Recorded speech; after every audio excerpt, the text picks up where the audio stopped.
சிறப்பு செய்த இந்த ஊர் பெரியவர்களுக்கும் இந்த ஊரில் இருக்கக்கூடிய பெரியவர்கள் எல்லாம் சேர்ந்து வாழ்த்தியமைக்கும் நன்றி. இன்று எனக்கு அருமையான ஒரு தலைப்பினை கொடுத்திருக்கிறார்கள். மகாபாரதத்தில் கர்ணன். மகாபாரதத்தில் கர்ணன் என்று சொன்னாலே இங்க இருக்க குழந்தைங்களுக்கு தெரியும். மகாபாரதம் தெரியுமாப்பா? தெரியாதா? தெரியுமா? தெரியுமா தெரியாதா? மகாபாரதம். இங்க வந்து உட்காருங்களா. உங்களை அடிக்கடி நிறைய கேள்வி கேட்டு உங்களுக்கு சாக்லேட் கொடுக்குது. வா, மகாபாரதம் கேள்விப்பட்டிருக்கீங்களா? உட்காருங்க உட்காருங்க. மகாபாரதம் கேள்விப்பட்டிருக்கீங்களா? இல்லை. நீங்க கேட்டிருக்கீங்களா? இல்லை. ஆனா இன்னிலிருந்து கேட்கணும்னு. மகாபாரதம் என்பது பாரதம்னா எந்த நாடு தெரியுமா? அருமை சொல்றாங்க. சொல்றீங்க இந்தியா. அத பாரதம் என்று சொன்னால் நம்ம இந்தியாவை குறிக்கும். இந்தியா என்று சொல்வதை விட பாரதம் என்று சொல்வது சிறந்தது. ஏன் என்று கேட்டால் நம் பரத நாடு தான் பாரதம் என்று மாறியது. பரத நாடு ஆண்டதால் இது பாரதம். சரிங்களா? இந்த பாரத நாட்டுடைய பெருமை என்னன்னு கேட்டா, இந்தியானா அதுல என்ன பெருமை இருக்கு அப்படின்னு கேட்டா, இந்தஸ் என்ற ரிவர் நதி இருந்துச்சு. அதனால இது இந்தியான்னு அவன் இங்கிலீஷ்காரன் பேர் வச்சான். ஏன்னா எந்த நதி ஓடுதோ அந்த நாட்டுக்கு பேர் வந்து இண்டஸ் ஓடுறதுனால அது இந்தியா.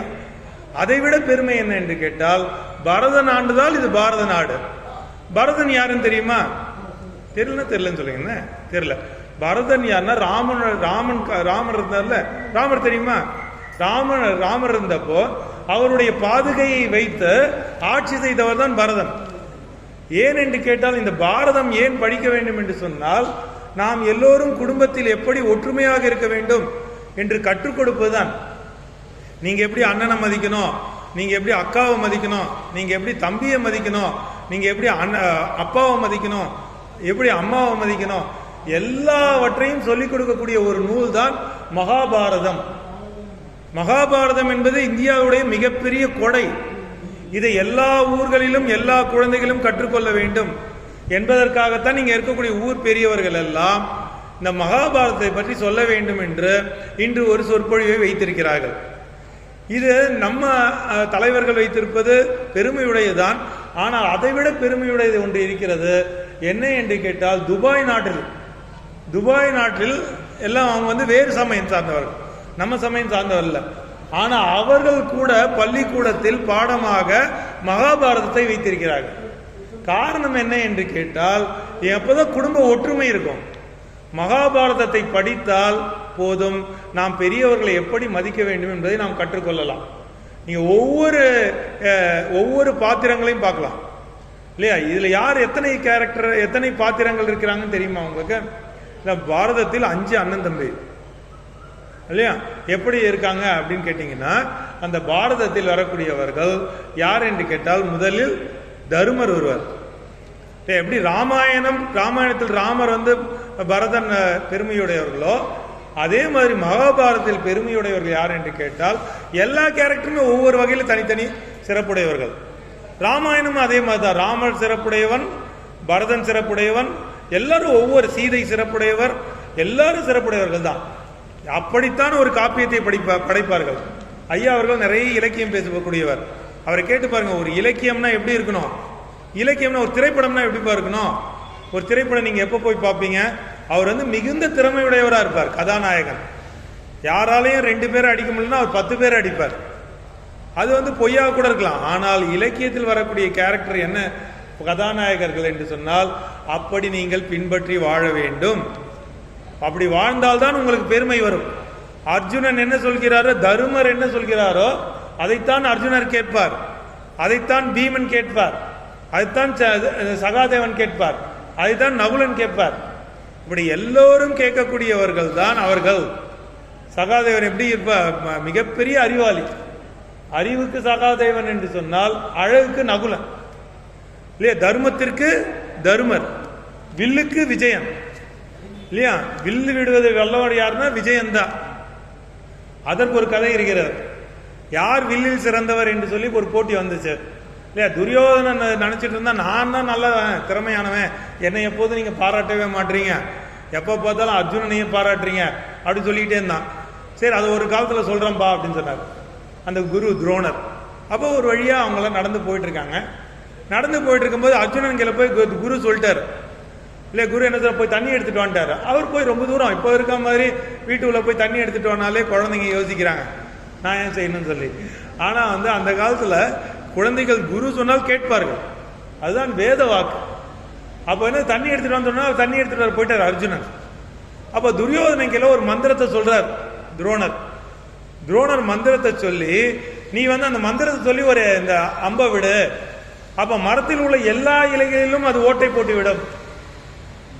எல்லா இலைகளும் அது ஓட்டப்படும். ஒரு வில்ல விட்டு ஒரு இலையில தான் தாக்கும், ஆனா எல்லா இலைகளும் அது ஓட்டை போட்டுரும் அப்படின்னு சொன்ன உடனே அந்த மந்திரத்தை சொல்றார்.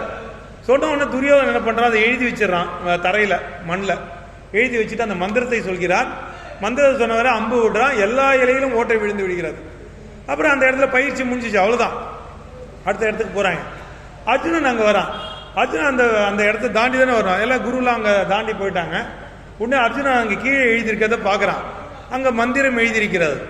அதை பார்த்து படித்த பிறகு மேல பாக்குறான், மரத்துல எல்லா இலையிலும் ஓட்டை, எல்லா இலையிலும் அம்பு பாய்ந்திருக்கிறார். உடனே அதை பாக்குறான், என்ன ஆயிடுச்சு அப்படின்னு சொல்லி உடனே அந்த மந்திரத்தை சொல்லி இவன் வேறொரு மந்திரத்தை வேறொரு மரத்துல ஏறான். அதே மாதிரி எல்லா இலையிலும் ஓட்டை வந்தது. அப்ப இந்த மந்திரத்தினுடைய பெருமையை அவன் தெரிந்து கொள்கிறான். தெரிஞ்சுட்டு என்ன பண்றான், மந்திரத்தை அழிச்சிடறான். ஏன் அழிக்கிறான் என்று சொன்னால், அது காலில் மிதிப்படக்கூடாது. உயர்ந்த மந்திரம், நீங்க புத்தகத்தெல்லாம் தூக்கி போடக்கூடாதுன்னு சொல்றாங்க. ஏன்னா அது லட்சுமி சரஸ்வதி, அதெல்லாம் காலில் எல்லாம் படவே கூடாது. பென்சில் கீழே விழுந்தா காலில் எடுப்பான், பேனா காலில் எடுக்காது, அப்படிலாம் எடுக்கவே கூடாது, அது சரஸ்வதி அப்படின்னு நான் மதித்தது. அதனால அர்ஜுனன் அந்த மந்திரத்தை அழிச்சிட்டு போயிடுறான். போயிட்டு கொஞ்ச தூரம் போன பிறகு அந்த இடத்துல அர்ஜுனன் போய் சேர்ந்துடுறான், அந்த குருவோட சேர்ந்துடுறான். அப்ப துரோணருக்கு எல்லாம் அர்ஜுனன் வந்துட்டான், அவனுக்கு அந்த மந்திரம் தெரியாது. இப்ப அந்த மந்திரத்தை சொல்லி இந்த மரத்துல அம்பு விடுன்னு சொல்லிடுறான். உடனே துரியோதனன் என்ன பண்றான், அப்படி அம்பை எடுக்கிறான், மந்திரத்தை மறந்துட்டான். நீங்க இப்போ ஒரு பாட்டை சொல்லி திருக்குறள்ல சொன்னா நீங்க என்ன யோசிப்பீங்கல்ல இல்லையா, அதே மாதிரி அவன் யோசிச்சான். ஏன் யோசிச்சான், சரியா படிக்கல. குரு ஒரு முறை சொன்னால் அதை நினைவில் கொள்ள வேண்டும், புத்தகத்தில் இருப்பதை மத்தகத்தில் கொண்டு வர வேண்டும், அப்பொழுதுதான் வாழ்க்கை சிறக்கும்.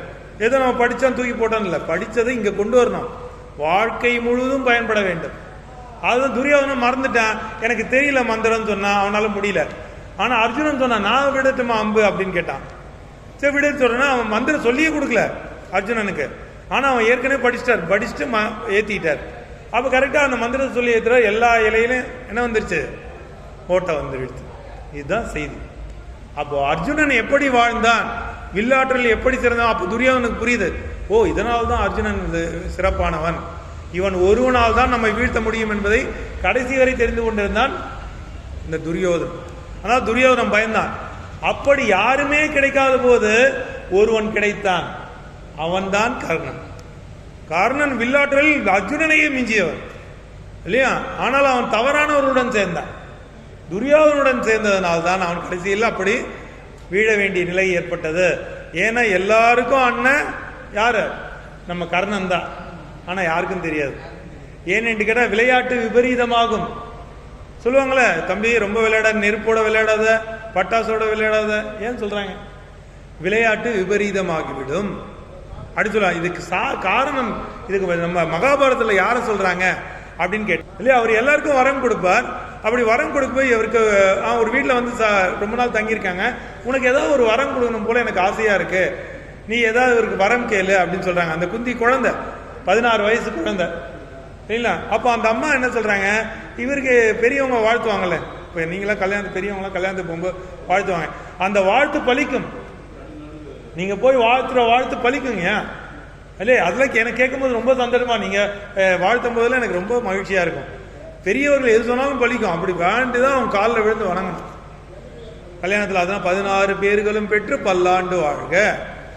அந்த குழந்தைக்கு அது தெரியல, அந்த 16 வயசு பெண் குழந்தை தானே, அந்த பெண் குழந்தையை வாழ்த்துறாரு, நீ எப்படி வேண்டுகிறாயோ அப்படி உனக்கு அந்த அம்சத்துடன் ஒரு குழந்தை பிறக்கும் அப்படின்னு வரம் கொடுத்துட்டாங்க.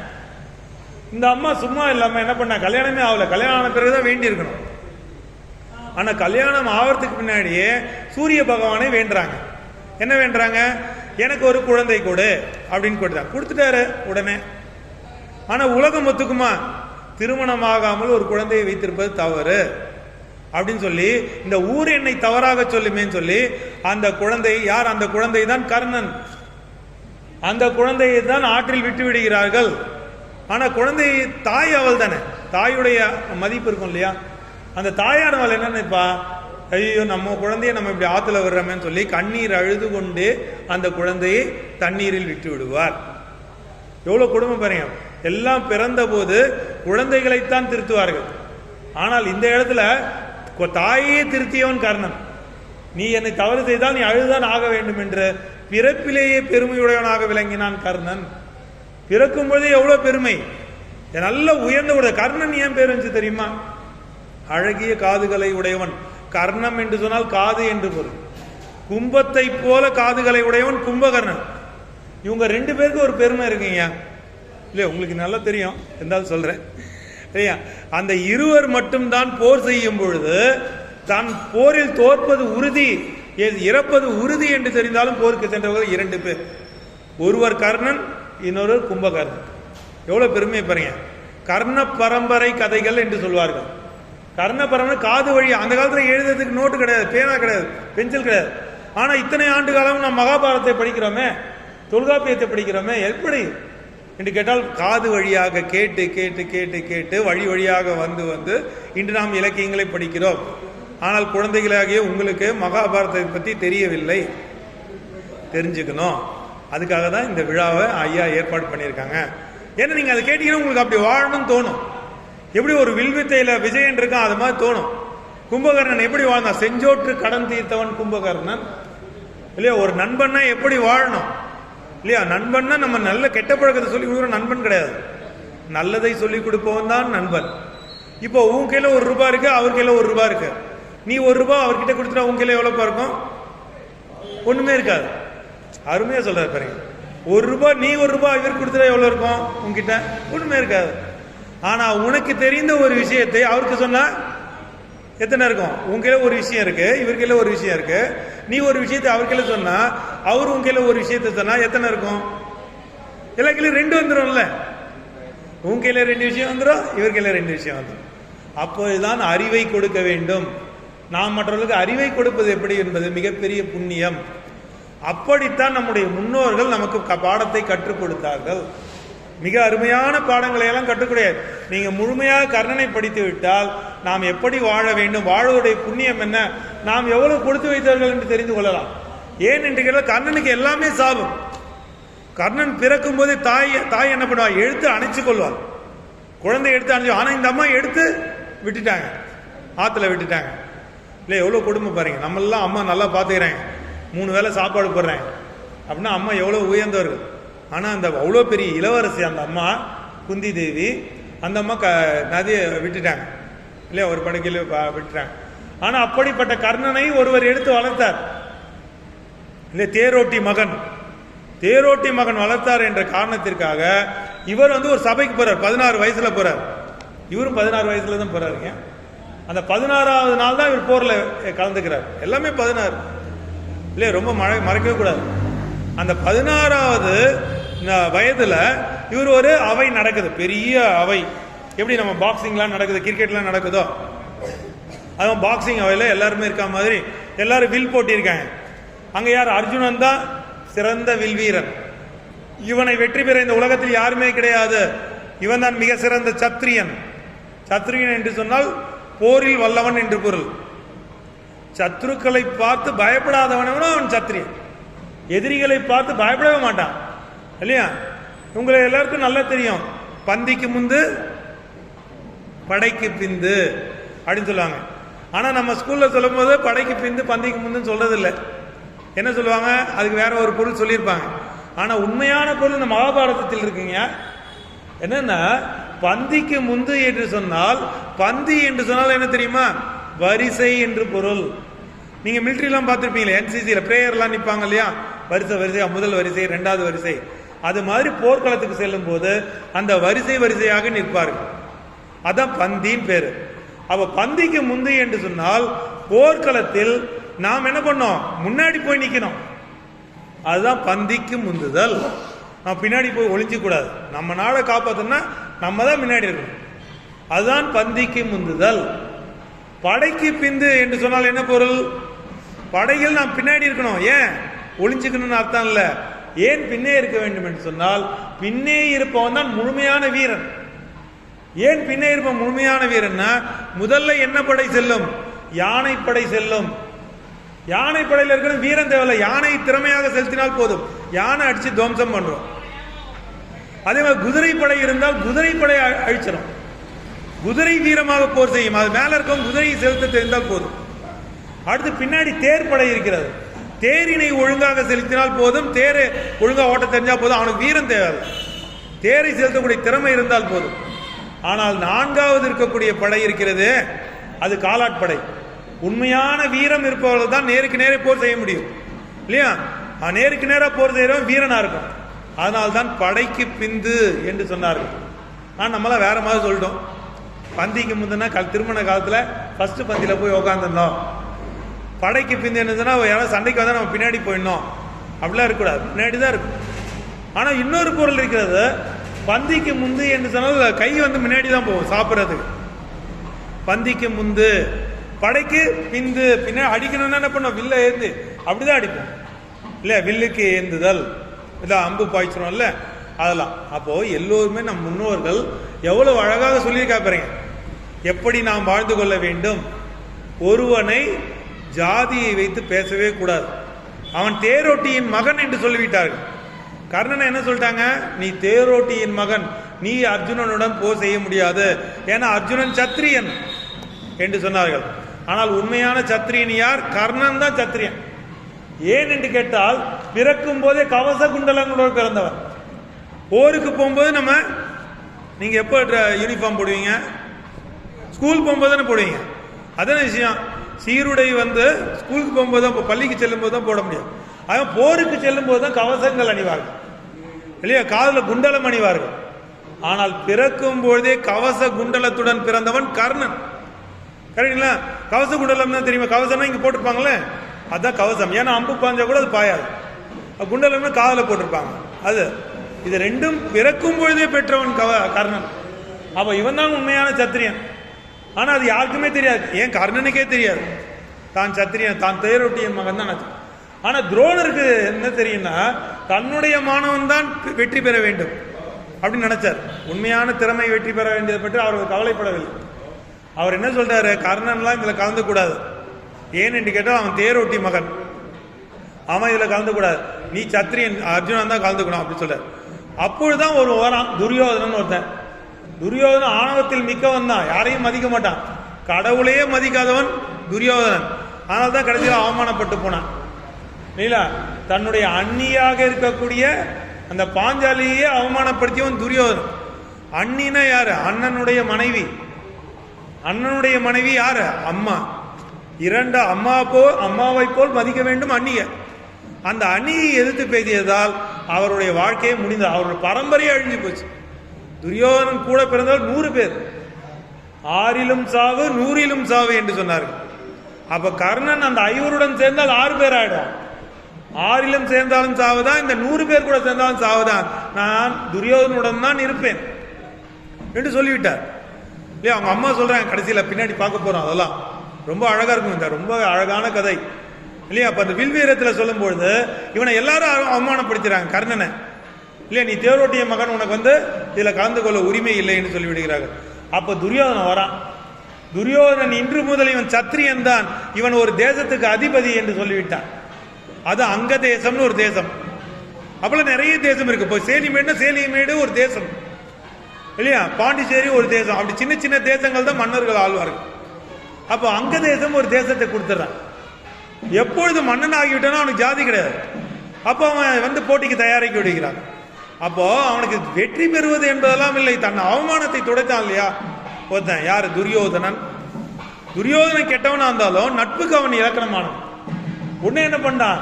உனக்காக என் உயிருள்ளவரை போராடுவேன், என்னை மீறிதான் அடுத்தவர்கள் உன்னை தொட முடியும் என்று சொன்னவன் கர்ணன் இல்லையா? என்னை தாண்டி நீங்க யாரையுமே தொட முடியாது, உன்னை தொட வேண்டும் என்று தான் என்னை மீறி தான் தொடணும். அதனால அர்ஜுனனா யாவனா இருந்தாலும் நான் பார்த்துக்கிறேன் அப்படி உறுதி கொடுத்தார். அப்படிப்பட்ட பெருமையுடையவன் தான் கர்ணன். கர்ணனுடைய பெருமை செஞ்சோற்று கடன் தீர்த்தவன். ஏன் நம்ம கவியரசு கண்ணதாசன் மிக அழகாக பாடுவார், செஞ்சோற்று கடன் தீர்க்க சேராத இடம் தேடி சென்றவன் தான் அந்த கர்ணனாகும். ஐயா, வஞ்சத்தில் வீழ்ந்தார் கண்ணன், அதை பின்னாடி சொல்ல வஞ்சகன் கண்ணனடா இல்லையா? எல்லாத்துக்கும் காரணம் யார்? பின்னாடி இருக்கவர். இப்போ யார் ஹீரோன்னு சொல்லி பார்ப்போம். வில்லுல சிறந்தவன், சொல்லில சிறந்தவன், எல்லாவற்றையும் மாற்றி படைக்கக்கூடிய கிருஷ்ணர் இருக்கார்.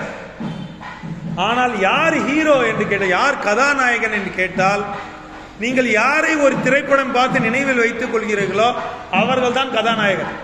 அதில் நிறைய பாத்திரங்கள் இருக்கலாம், ஆனால் யாரை உங்களுக்கு ரொம்ப பிடிச்சிருக்கோ, இப்போ பெரியவங்களாம் இருக்காங்க பாருங்க, அவங்களுக்குலாம் பெரிய யார் ஹீரோவோ அவங்கள பிடிக்குதோ இல்லையோ, அதில் யார் சிறப்பாக நடித்தாலும் அவங்கள பிடிக்கும். அதுதான் சிறந்த பாத்திரம். அப்படி மகாபாரதத்தில் நிறைய பாத்திரங்கள் இருக்கிறது. அது சிறந்த பாத்திரம் எது என்று கேட்டால் கர்ணனுடைய பாத்திரம் தான். அதனால் அவர் தான் கதாநாயகன் இல்லையா? அதுல கடவுள் இருக்கார். கடவுள் நேருக்கு நேரு கடவுளாகவே வருகிறார். ஆனால் கடவுளை யாரும் மதிக்கலையே. கடவுளால் தான் அந்த போரை நிகழ போகிறது. அதில் யார் வெற்றி பெறப் போகிறார் அவர் தான் தீர்மானிக்கிறார். ஆனால் அதை புரிந்து கொள்ளவில்லையே. அப்படி கிருஷ்ணர் தான் எல்லாத்தையும் செய்கிறார், ஆனால் எல்லாத்தையும் முறைப்படி செய்கிறார். எந்த நீங்க செஸ் விளையாடும்போது பார்த்துருப்பீங்க, சதுரங்கம் தெரியும்லப்பா, செஸ் விளையாடுவாங்க. அதை நீங்க எந்த காயினை எங்க வைக்கணும் பார்த்து அதை வைக்கிறவங்க தான் வெற்றி பெறுவார்கள். அதை திறமையாக செய்தவர் கிருஷ்ணர். ஆனால் எதையுமே சொல்ல மாட்டார். துரியோதனன் கடைசியில் பீமனோட சண்டை போடும்போது ஒரு காட்சி வரும். பீமனை தொடையில வந்து துரியோதனன் அடிச்சா துரியோதனன் தோத்துருவான். ஆனா எல்லாருக்கும் தெரியும், யாரு? கிருஷ்ணருக்கு தெரியும். ஆனா சொல்ல மாட்டார். ஏன்னா சொல்லக்கூடாதுன்னு சொல்லிட்டாங்க. ஏன்னா போர் என்று சொன்னால் ரெண்டு பேரும் போர் செய்யணுமே தவிர ஒருத்தனுக்கு வந்து எங்க அடிச்சா உயிர் போகும்னு சொல்லிட்டா எதிரி வந்து ஈஸியா அடிச்சிருவான். அதனால போர் மரபு என்ன? இருவரும் சரிசமமாக போர் செய்ய வேண்டும். ஒருத்தங்கையில பெரிய கத்தியை கொடுத்துட்டு இன்னொருத்தங்கையில கொம்பை கொடுத்தீங்கன்னா புண்ணியம். ரெண்டு பேர்களையும் கொம்பு இருக்கணும், ரெண்டு பேரும் கையில சண்டை போடணும். அதுதான் வீரம் இல்லையா? ஒருத்தர் இங்க கொம்பை வச்சுட்டு இருந்தாரு, அங்கிருந்து துப்பாக்கி வச்சு சுட்டாருன்னா அதுல பயனே இல்லை. நம்ம இந்தியர்கள் தோற்றதுக்கு அதுதான் காரணம். ஆங்கிலேயன் வந்தான். ஆங்கிலேயன் மிகப்பெரிய கோழை. ஆங்கிலேயர் நம்ம நாட்டை வந்து பிடிச்சாங்கல்ல, அவங்க என்ன வீரர்களா? வீரமே கிடையாது அவனுக்கு. அவன் துப்பாக்கி எடுத்துட்டு வந்தான், அவ்வளவுதான். நம்ம கையில துப்பாக்கி இல்லை, அதனால நம்மளை அடக்கிட்டான், அவ்வளவுதான். நேருக்கு நேரம் நின்று துவம்சம் பண்ணிப்பாங்க நம்ம ஆளுங்க. ஏற்கனவே நிறைய முறை ஆங்கிலேயரை விரட்டி விட்டவர்கள் தான் நாம். அப்படிப்பட்ட சிறப்பு புரிஞ்சவர்கள். ஏனென்று ஒன்றும் இல்லை, ராஜ மூவேந்தர்கள் இருந்தாங்களே, சேர சோழ பாண்டியர்கள், அவர்களே ஆங்கிலேயர்களோ அல்லது வேறு முகமதியர்களோ படையெடுத்து வந்தவர்கள் யாரும் சந்திக்கவில்லை. சந்தித்திருந்தால் வரலாறே மாறி இருக்கும். நம் தமிழருடைய பெருமை வரலாற்றில் பதிந்திருக்கும். அதுக்கான வாய்ப்பே இல்லை. ஆனால் எப்படி வீரம் அமைய வேண்டும் என்று சொன்ன மகாபாரதம். சூரியன் உதித்த பிறகுதான் போர் செய்ய வேண்டும், சூரியன் மறைவதற்குள் போர் நிறுத்த வேண்டும் என்று சொன்னவர்கள் தமிழர்கள், நம்முடைய முன்னோர்கள் தான். வியாசர் மகாபாரதம் எழுதினார், அதை அப்படியே வில்லிபுத்தூரார் பாரதம் எழுதினார். அங்க இருக்கிறது அப்படியே சொல்றார். எப்படி நம்முடைய பாரதம் இருந்தது, அப்படி வளமான பூமி, எல்லாம் தங்கம், எல்லாம் தங்கம் தானேயா. யானைக்கு முன்னாடி போடுவாங்க இல்லையா முகப்படம், எல்லாமே தங்கம். அப்ப நம்ம நாட்டில் எவ்வளவு தங்கம் இருந்திருக்கணும். எல்லாத்தையும் ட்ரெயின் வச்சு ஏற்றிட்டு போயிட்டான் இங்கிலீஷ்காரன்.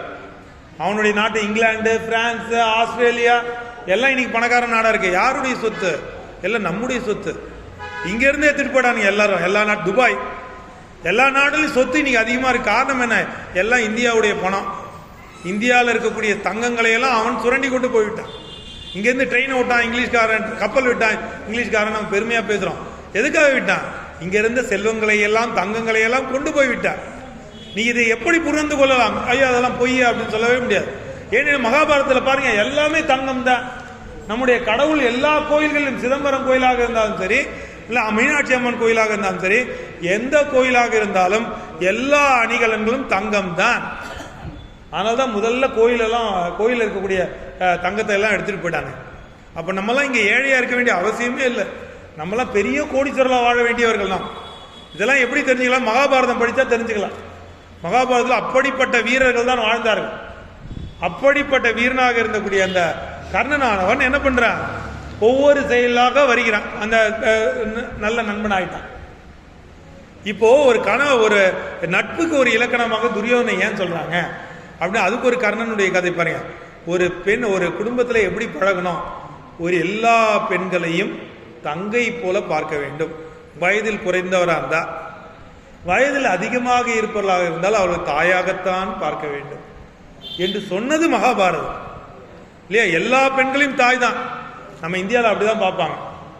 மகாபாரத காலத்தில் தன்னுடைய மனைவியை தவிர எல்லாவற்றையும் தாயாக பார்ப்பவர்கள் நம்முடைய தமிழர்கள், இந்தியர்கள் பொதுவாக, அதில் தமிழர்கள் முக்கியமாக. ஏன்னு கேட்டால் பிச்சை போய் கேட்கும்போது கூட என்ன கேட்பாங்க? வீட்டில் இருக்கக்கூடிய குழந்தை தான் இருக்கு, வீட்டிலேருந்து குழந்தை வருது, பெண் குழந்தை. அந்த பிச்சைக்காரன் என்ன கேட்பாரு? அம்மா குழந்தையே சாப்பிட ஏதாவது கொடுமானா கேட்பாரு? என்ன கேட்பார்? அம்மா தாயே, தாயே என்றுதான் கேட்பார். எல்லா பெண்களையும் தாயாக பார்ப்பது நம்முடைய சமயம், நம்முடைய நாடு. ஆனா ஆங்கிலேயர்கள் என்ன பார்ப்பான்? தன்னுடைய தாயை தவிர எல்லோரையும் மனைவியாக பார்ப்பான். அது ஆங்கிலேயருடைய பண்பாடு, நம்முடைய பண்பாடு அது அல்ல இல்லைங்களா? அதை எப்படி நீங்க பார்க்கலாம்னா, இந்த மகாபாரதத்தில் வரக்கூடிய கர்ணன் இருக்கான் இல்லையா? கர்ணன் என்ன செய்வான் தெரியுமா? தன்னுடைய நண்பனா இருக்கான துரியோதனன், துரியோதனன் கெட்டவன் தான், ஆனா கர்ணனை பொறுத்தவரை அவன் மிக சிறந்த நண்பன். ரெண்டு பேருக்கு ஏன் அவ்வளவு ஆழமான நட்பு? ஏன்னா இவன் தான் இவனை மன்னன் ஆக்கினான். ஒரு சாதாரணமா தேரோட்டிய மகனை ஒரு மன்னன் ஆக்கிட்டான். அப்போ கடைசி வரை நான் உனக்காக தான் வாழ்வேன் என்று சொல்லிவிட்டான். யாரு? நம்ம கர்ணன் சொல்லிட்டார், உனக்காக தான் வாழ்வேன். கர்ணன் துரியோதனுக்கு ஒரு சாபம் இருக்கிறது. துரியோதனுக்கு என்ன சாபம்னா, அவன் எல்லாரையும் இழிவுபடுத்துவான், பெரியவங்களை மதிக்க மாட்டான், எதையும் மதிக்க மாட்டான் இல்லையா? அப்படிப்பட்ட ஒரு இழிந்த குணமுடையவன் துரியோதன். அதனால ஒரு சாபம் பெற்றான். என்னன்னா, ஒரு தட்டில், இது நாட்டுப்புற கதையில் வரும், தட்டில் ஒரு முறை சோறு எடுத்து சாப்பிட்டானா அடுத்த முறை அவன் சோறு எடுக்கும்போது சோறு மண்ணாயிடும். அதனால ஒரு முறைக்கு மேல அவனால் சாப்பிட முடியாது. ஒரு முறை சோறு எடுத்து சாப்பிடுவான், அதோட அது மண்ணாயிடும். அது தூக்கி அடுத்த பிளேட் வரும், அடுத்த பிளேட்டு சாப்பிடுவான், அது மண்ணாயிடும், அடுத்த தூக்கி போடுவான். அதே மாதிரி எத்தனை பிளேட் அவனுக்கு பசி எடுக்குதோ அத்தனை பிளேட் வந்துகிட்டே இருக்கும். ஏன்னா ஒரு முறை எடுத்துனா அது மண்ணாயிடுமே. அப்பதான் கர்ணன் வரான். கர்ணன் அந்த பிறகு இவன் எடுத்து சாப்பிடுவான், சாப்பிட்ட பிறகு அந்த சோறு எல்லாம் மண்ணாயிடும். உடனே அதை எடுத்து யார் சாப்பிடுவா? கர்ணன் சாப்பிடுவான். கர்ணன் சாப்பிட திருப்பி சோறாயிடும். கர்ணன் புண்ணியத்தின் மகன், அவன் தொடும்போது சோறாயிடும். திருப்பி அவன் சாப்பிட்ட பிறகு திருப்பி துரியோதனன் சாப்பிடுவான். துரியோதனன் ஒரு பிடி வச்சா திருப்பி மண்ணாயிடும். அவன் மண்ணாக்கி விடுறதை சோறாக்குபவன் யார்? கர்ணன். அவன் ஒரு முறை மண்ணாகும், அடுத்த முறை சோறாகும். இப்படிப்பட்ட நட்பை விடலாமா? விடுவாங்களா யாராவது? அதனால துரியோதனுடைய நட்பும் கர்ணனுடைய நட்பும் நாளுக்கு நாள் மேம்பட்டது. எதை போல? வளர்விலை போல. வளர்கின்ற பிறை என்ன பண்ணும்? நாளுக்கு நாள் வளர்ந்து கொண்டே செல்லும். தீவனுடைய நட்பு எப்படி இருக்கும்? நல்லவருடைய நட்பு நாளுக்கு நாள் வளருமா? தேயுமா? உனக்கு பிடிச்ச ஃப்ரெண்டோட நீ நட்பை அதிகப்படுப்பியா குறைச்சிப்பியா? அதிகம் தானே பண்ணிப்பீங்க. அதான் வளர்பிறை போல. நம்ம கெட்டவர்களுடைய நட்பை நம்ம என்ன பண்ணோம்? நமக்கு எதாவது கெட்ட சொல்றான் அப்படின்னா அவனுடைய நட்பை தேய்பிறை போல குறைச்சிக்கிட்டே வந்துடணும். அவன் நல்ல கெட்டவர்களோட சேரக்கூடாது. சேர்ந்தா அவனுடைய பழக்கம் நமக்கு வந்துடும் இல்லையா? நல்லவருடைய பழக்கம். இப்போ வந்து அம்மா போகும்போது என்ன சொல்லுவாங்க? நீ ஃப்ரெண்ட்ஸோட டூருக்கு போற, நீ தண்ணியெல்லாம் விளையாடும் பொழுது பீச்சுக்கோ இங்கேயோ குளத்துல போய் விளையாடக்கூடாதுன்னு சொல்லி அனுப்புவாங்க. ஆனா ஃப்ரெண்ட்ஸ் என்ன பண்ணுவான்? வாடா தைரியமா போலாம் நம்மளை கூட்டு போடுவான். அப்ப அந்த பேச்சை கேட்கக்கூடாது. ஏன்னா கேட்டா நம்மள தலைவர் நம்ம ஆத்துல அழிச்சிட்டு போடுவான். அதனால கெட்ட நண்பர்களோடு சேரக்கூடாது, எங்க அம்மா அப்பா சொன்னதான் கேட்பேன் அப்படின்னு சொல்லணும். அப்படிப்பட்டவன் தான் இந்த துரியோதனும். யாரு? நம்ம கர்ணனுடைய நட்பு. அப்ப என்ன பண்ணுவாங்க? அவருடைய மனைவி இருக்காங்க, துரியோதனுடைய மனைவி யாரு? பானுமதி தானேங்க, பானுமதி அம்மா. அந்த அம்மா என்ன பண்ணுவாங்க? இவரோட சொக்கட்டான் விளையாடுவாங்க. நீங்க எப்படி விளையாடுறீங்களோ அதே மாதிரி தாய் பஸ் சொல்லுவீங்களே, அது மாதிரி சொக்கட்டான் விளையாடுறாங்க. விளையாடி அந்த காயினை வச்சு அந்த இதை வச்சு விளையாடிட்டு இருக்காங்க. அப்ப அந்த பானுமதி அம்மா தோக்குற மாதிரி இருக்காங்க. பானுமதி யாரு? துரியோதனுடைய மனைவி. இவன் கர்ணன் யாரு? அந்த புறத்துக்கு போய் விளையாடுறாங்க. அந்த புறத்தில் யாருமே செல்லக்கூடாது, யாரை தவிர? மன்னனை தவிர. ஆனால் கர்ணன் மட்டும் செல்வான். அப்போ அந்த அளவிற்கு மரியாதை மதிப்பு வச்சிருந்தான். இப்போ சில பேரெல்லாம் நம்ம வீட்டுக்கு அழைத்து கொண்டு செல்ல மாட்டோம் இல்லை, நட்பா ஸ்கூல்லேயே வச்சுப்போம், இல்லை கல்லூரி ஆஃபீஸ்லேயே வச்சுப்போம். ஆனால் நல்ல நண்பர்கள் கிடைத்து விட்டால் அவர்கள் வீட்டுக்கு வருவாங்க. அதே மாதிரி வீட்டுக்கு அந்த புறத்திற்கு அழைக்கப்பட்ட ஒரே ஒருவன் யார் என்று கேட்டால் அவன் கர்ணன் தான். அவன் தான் விளையாடிட்டு இருக்கான். யார்? பானுமதி அம்மாவோட சொக்கட்டான் விளையாடிட்டு இருக்கான். அப்படி விளையாடிட்டு இருக்கும் போது இந்த அம்மா தோக்குற நிலைமைக்கு வந்துட்டாங்க. இந்த அம்மா வாசல் பக்கமா உட்காந்துருக்காங்க, நான் உட்காந்துருக்க மாதிரி இல்லையா? கர்ணன் எதிர்ப்புறமா உட்காந்துருக்காரு. அப்ப ரெண்டு பேரும் விளையாடிட்டு இருக்காங்க. விளையாடிட்டு இருக்கும்போது நம்ம தோக்குற நிலைமை இருக்காங்க. அப்போ அந்த பக்கம் துரியோதனன் வந்துடுறான். துரியோதனன் வந்ததை கர்ணன் பார்க்க முடியல. ஏன்னா கர்ணன் இந்த பக்கம் பார்த்துட்டு இருக்கு. ஆனா பானுமதி பார்த்துறாங்க. பார்த்த உடனே கணவனை பார்த்த பிறகு எழுந்துக்கிறாங்க. எழுந்த உடனே கர்ணன் என்ன நினைக்கிறான், இந்த அம்மா தோத்துறாங்க அதனால தான் போறாங்கன்னு சொல்லி அவங்க இடுப்புல ஒன்று கட்டியிருப்பாங்க. அந்த காலத்துல பெண்கள்லாம் அதுக்கு பேர் மேகலைன்னு பேரு. நம்ம ஆண்கள் பெல்ட் கட்டுறோம் இல்லையா, அது மாதிரி மேகலைன்னு ஒன்று கட்டியிருப்பாங்க. அந்த இடுப்பில் கட்டக்கூடிய அந்த மேகலை தான் அதை அப்படி பிடிப்பான் பாருங்க கர்ணன் இல்லையா. நீ இப்போ ஓடுறிய தோத்துருவான்னு ஓடுறியான்னு பிடிப்பான். பிடிச்ச உடனே அந்த அம்மாவுடைய மேகலை அருந்துடும். அருந்து எல்லா மணியும் கீழே கொட்டிடும். கொட்டிட்ட உடனே அந்த அம்மா பயந்துருவாங்க. என்னன்னு சொல்லி, ஐயோ மேகலையை தொட்டிட்டானே சொல்லி எதிர்க்க வேற கணவன் வேற இருக்காரு இல்லையா. அப்போ அந்த கணவர் வந்து என்ன நினைப்பாரோ அப்படின்னு நினைச்சிட்டு இருந்தார். ஆனா இந்த கர்ணன் வந்து தங்கையா தான் நினைப்பார். ஆனா மற்ற கர்ணன் துரியோதனன் என்ன நினைப்பான் அப்படின்னு நினைச்சு நம்ம நினைச்சாங்க. அப்ப துரியோதனன் வந்து அந்த மணிகளை எல்லாம் எடுத்து கேட்பான், எடுக்கவா கோக்கவா கேட்பான். ஏன் எடுக்கவா கோக்கவா கேட்கிறான் அப்படின்னு கேட்டா, அந்த மணியெல்லாம் திருப்பி கோக்கணும்னா என்ன பண்ணும், கை நடுங்க கூடாது, அந்த ஊசியில கோக்கணும், அந்த மணியை கோக்கணும். அப்ப கை நடுங்குச்சுன்னா என்ன அர்த்தம், பதற்றத்தில் இருக்கும் அப்படின்னு அர்த்தம். எப்போது நாம் பதற மாட்டோம் என்று சொன்னால் இதெல்லாம் இயல்பானது, எல்லாம் சரியாகத்தான் நடக்கிறது, யார் மீதும் எனக்கு சந்தேகம் இல்லை என்று சொல்லும் போதுதான் கை நடுங்காது. இல்லை இவன் இப்படி பண்ணியிருப்பானோ அப்படி பண்ணியிருப்பானோ, பஸ்ல ஏறும்போது இந்த பஸ் ஒழுங்கா போவோமா போவாதான்னு நினைச்சு நம்ம எங்க நிம்மதியா இருப்போம் இல்லையா. நம்ம பதற்றமே இல்லாமல் இவன் நல்லவன் தான், இந்த டிரைவரை சரியா என்னை கொண்டு போய் சென்னையில் விட்டுருவாரு அப்படின்னு நம்பிக்கை இருந்தால் நம்ம நிம்மதியாக தூங்க முடியும். ஐயோ அவன் கூட ஏறும்போதே ஃபுல்லா அந்த டிரைவர் பேசும்போதே குடிகார தோரணையோட அப்படி கும்முன்னு ஒரு வாசனை, அந்த சாராய வாசனை வந்துச்சுன்னா நம்ம நிம்மதியாக உட்காருவோமா, உட்கார முடியாது. ஏன்னா எங்கேயாவது போய் விட்டானே என்ன பண்ணுவோம் அப்படின்னு ஒரு பதற்றம் ஏற்படும். ஆனா அந்த பதற்றம் இல்லாமல் வாழ்ந்தவன் நம்ம துரியோதனும் கர்ணனும் என்பதை அந்த ஒரு காட்சியில காட்டுவான். அப்ப எந்த அளவுக்கு அவன் நெருங்கிய நட்பு இருக்கு பாருங்க. அதற்காகத்தான் இதை சொல்கிறேன். கர்ணன் வந்து குரு இருக்காரு இல்லையா, குரு பரசுராமர். பரசுராமரை போய் பார்ப்பார். ஏன் பார்க்கிறாரு தெரியுமா, நீங்களா எப்படி ஸ்கூல்ல போய் சேர்ந்து எல்லாத்தையும் படிச்சிடறீங்க, ஆனா அந்த காலத்துல உங்களை மாதிரிலாம் இல்ல, ஃபீஸ் கட்டினா படிச்சிடறதெல்லாம் இல்ல, குரு தான் தேர்ந்தெடுப்பார். இவன் நல்ல மாணவன், இன்னைக்கு யாரும் ஃபீஸ் எல்லாம் ஒரு ஸ்கூல்ல போய் சேர்ந்துடலாம், பணம் கொடுத்தா போதும். அந்த காலத்துல அப்படி இல்லை, ஒழுக்கம் இருக்கணும், படிக்கணும் என்ற பண்பு இருக்கணும், நான் நன்றாக படிக்கணும் என்று யாருக்கு ஆர்வம் இருக்கிறதோ அவர்களுக்கு தான் பாடம் சொல்லிக் கொடுப்பாரு. ஆர்வமே இல்லாதவனை போய் உட்கார வச்சு படின்னு சொன்னா அவன் எங்க படிப்பான், படிக்க மாட்டான். படிக்க வேண்டும் என்ற ஆர்வம் இருக்க வேண்டும், நான் முன்னேற வேண்டும் என்ற ஆர்வம் இருக்க வேண்டும், நான் நல்லவனா வரணும் அப்படின்னு ஒரு ஆர்வம் இருக்கணும். அப்படிப்பட்ட குரு தேர்ந்தெடுப்பார் இல்லையா. அவனுக்கு ஆர்வமே இல்லைன்னா நீ இதுக்கு லாய்க்கு இல்லப்பா போ, நீ இந்த வேலைக்கு போன்னு அனுப்பிச்சிடுவார். அந்த குழந்தை படிக்கும் போதே தெரிஞ்சிடும் அவருக்கு யார் யாருக்கு என்னென்ன திறமை இருக்கிறதோ அந்தந்த வேலைக்கு அனுப்பிச்சிடுவார். அவங்க அதுல வல்லவராக வருவாங்க, யார் மேலேயும் தவறு கிடையாது. ஏன்னா எல்லா தொழிலுக்கும் ஆட்கள் தேவை தானே. எந்த தொழில்னா இந்த உலகம் வாழும் அப்படின்னு சொல்லவே முடியாது. எல்லா தொழிலும் தேவைதான், எல்லா தொழிலும் தெய்வம் தான், செய்யும் தொழிலே தெய்வம் இல்லையா. நம்முடைய பூமி சேலியமேடு மிகப்பெரிய ஒரு பூமி. இங்கே இருப்பவர்கள் எல்லாம் சேற்றில் கால் வைக்காவிட்டால் யாரும் சோற்றில் கை வைக்க முடியாது. அப்படிப்பட்ட உணவை கொடுக்கக்கூடிய ஒரு அருமையான பூமி. இங்கே பிறப்பதற்கே பெருமை செய்திருக்க வேண்டும் இல்லையா. அப்படித்தான் என்ன பண்ணார் இவர் வந்து, நம்ம ஒருத்தர் படிக்கும்போது பரசுராமர் கையில் போய் படிக்கிறோம். நிறைய குரு இருக்காங்க. எப்படி நீங்க வந்து யூஜி ஸ்கூலு, மேல்நிலை நடுநிலை பள்ளி, ஆரம்ப பள்ளி இல்லைங்க, ஆரம்ப பள்ளி தொடக்கப்பள்ளி, ஆரம்பத்தோட தொடக்கப்பள்ளி, அப்புறம் நடுநிலை பள்ளி, அதுக்கப்புறம் உயர்நிலை பள்ளி, அப்புறம் மேல்நிலை பள்ளி, அப்புறம் கல்லூரி, அதுக்கப்புறம் உயர்நிலை கல்வி, அப்படி போயிட்டே இருக்கும். அதே மாதிரி ஒவ்வொரு குருவும் இருக்காங்க.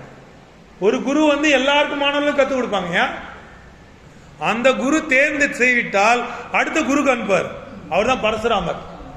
துரோணர் வந்து பரசுராமர் கிட்ட அனுப்புறாரு எல்லாரையும்.